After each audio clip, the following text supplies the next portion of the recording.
안녕하세요. 방구석 풍수지리입니다. 혹시 여러분도 왜 이렇게 돈이 모이지 않을까 고민한 적이 있으신가요?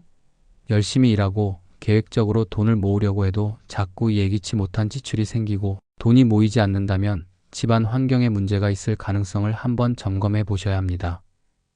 풍수지리에 따르면 집안의 환경은 큰 역할을 하는 것으로 보고 있습니다. 특히 특정 물건이 지나치게 많거나 잘못된 위치에 놓여 있다면 재물복이 빠져나가는 원인이 될 수 있습니다. 오늘 제가 여러분께 알려드릴 내용은 단순한 미신이나 전설이 아닙니다. 수천 년간 이어져 내려온 풍수지리의 원칙과 실질적인 사례를 기반으로 정리한 정보입니다. 집안의 어떤 물건들이 재물복을 방해하고 이를 해결하기 위해 어떤 방법을 사용해야 하는지 지금부터 구체적으로 설명해 드릴 테니 영상 끝까지 시청하셔서 나가는 재물복을 막으시길 바랍니다. 그리고 구독과 좋아요를 눌러주시면 영상 제작에 큰 힘이 되고 여러분의 가정에도 행운이 찾아올 것입니다. 하나, 집안에 잡동사니가 많다면 재물복은 없다. 풍수에서 가장 중요한 개념은 바로 기입니다. 기는 집안의 모든 공간을 순환하며 좋은 에너지를 공급합니다. 그런데 잡동사니가 집안 곳곳에 쌓여 있으면 기의 흐름이 막혀버립니다. 예를 들어 현관에 신발이 어지럽게 널려 있거나 방 안에 불필요한 물건이 쌓여 있으면 좋은 기운이 집 안으로 들어오지 못하고 밖으로 흩어지게 됩니다. 풍수 전문가들이 공통적으로 경고하는 공간 중 하나는 바로 집의 중심부와 재물운과 연관된 동남쪽 방향입니다. 중심부는 집안 에너지의 심장이자 기운의 중심이 되는데 이곳이 어지럽고 정리가 안 돼 있으면 재물운뿐만 아니라 건강운과 대인관계도 나빠질 가능성이 크므로 잡동사니는 쌓이지 않도록 생기지 않도록 관리를 잘하는 것이 재물복이 가득 들어올 수 있는 환경을 만드는 것입니다. 둘, 재물운을 방해하는 물건은 따로 있다. 풍수에 따르면 재물운을 방해하는 물건은 따로 있다고 알려져 있습니다. 지금부터 어떤 물건이 재물복을 막고 있는지 하나씩 알아보겠습니다. 고장난 물건. 고장난 물건을 집안에 두면 재물운이 정체된다고 합니다. 고장난 시계는 특히 주의해야 할 물건 중 하나인데 시계가 멈췄다는 것은 시간의 흐름과 함께 에너지가 끊어진 상태를 상징합니다. 풍수에서는 멈춰버린 시계가 재물운의 정체를 불러오고 집안의 활력을 떨어뜨린다고 봅니다. 고장난 가전제품이나 깨진 유리도 마찬가지입니다. 이런 물건들은 더 이상 기능을 하지 못하기 때문에 좋은 기운을 차단하는 원인이 됩니다. 쓸모없는 물건과 과거의 흔적들, 오래된 종이뭉치, 사용하지 않는 옷, 고장난 전자제품 등 과거에 머물러 있는 물건들은 새로운 기운이 들어오는 것을 방해합니다. 종이와 책은 특히 과거의 에너지를 붙잡고 있는 대표적인 물건으로 필요 없는 것들은 과감히 버려야 합니다. 서재나 책상 주변이 어지럽다면 이곳부터 정리해 보세요. 너무 많은 물건.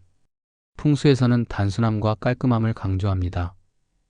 집안에 너무 많은 물건이 쌓여 있으면 기의 흐름이 복잡해지고 이는 곧 재물운이 제대로 유입되지 않는 결과로 이어집니다. 옷장이 꽉 찬 상태에서 새 옷을 사는 것은 새로운 기운을 받아들일 공간이 없다는 뜻과도 같습니다. 셋, 특정 공간의 중요성. 현관은 에너지가 들어오는 문. 현관은 집안의 첫인상일 뿐 아니라 에너지가 들어오는 입구입니다. 현관에 신발이 어지럽게 쌓여 있거나 우산, 가방 등이 방치되어 있다면 좋은 기운이 들어오지 못하고 밖으로 흩어지게 됩니다. 현관은 항상 깔끔하게 유지하고 밝은 조명으로 환하게 만들어야 합니다. 특히 현관에 거울을 배치할 때는 주의가 필요한데 거울이 문을 향하도록 배치하면 들어오는 기운을 반사해버리는 결과를 초래할 수 있습니다. 동남쪽 재물운의 방향. 풍수에서 재물운을 관장하는 방향은 동남쪽입니다. 이곳에 쌓아둔 잡동산이나 방치된 물건이 있다면 재물복이 막히는 원인이 됩니다. 동남쪽 공간은 항상 깨끗하고 환한 상태를 유지해야 하며 이곳에 생명력이 넘치는 식물을 두거나 밝은 조명을 배치하면 긍정적인 에너지가 강화됩니다. 넷, 재물운을 끌어들이는 공간 정리법. 불필요한 물건 버리기. 정리의 첫 단계는 버리는 것입니다. 정리의 핵심은 비움에 있습니다. 필요하지 않은 물건들을 과감히 처분하세요. 특히 사용하지 않는 주방 도구, 낡은 가구, 고장난 전자제품 등은 더 이상 집안에 두지 말고 폐기하는 것이 좋습니다. 에너지가 막힌 공간 정리하기. 풍수에서 에너지가 막힌 공간은 부정적인 기운을 품고 있다고 봅니다. 옷장, 서랍, 침대 밑과 같이 잘 보이지 않는 곳에 쌓인 물건들도 정리해야 합니다. 특히 침대 밑에 물건을 두는 것은 에너지 순환에 악영향을 미치므로 가능한 한 비워두는 것이 좋습니다. 재물운을 끌어오는 소품 활용하기. 풍수에서는 동남쪽에 생기 넘치는 물건을 배치하는 것을 추천합니다.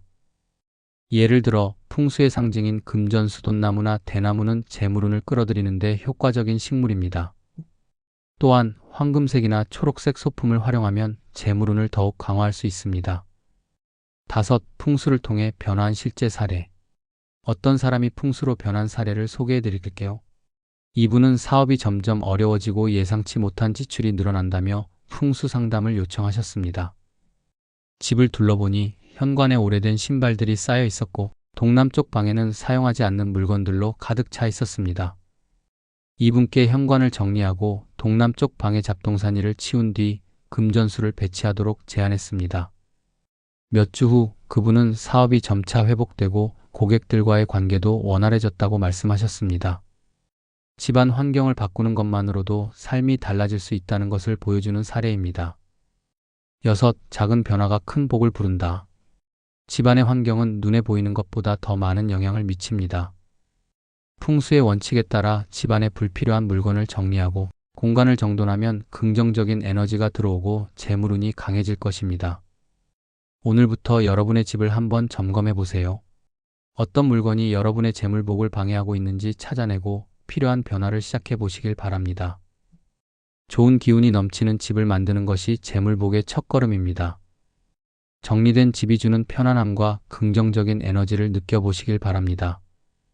작은 변화가 큰 복을 불러옵니다. 오늘 영상이 도움이 되셨다면 구독, 좋아요와 함께 소중한 사람들이 함께 볼 수 있도록 공유를 해주시면 어떨까요? 끝까지 시청해 주셔서 대단히 감사합니다. 다음 영상에서 찾아뵙겠습니다.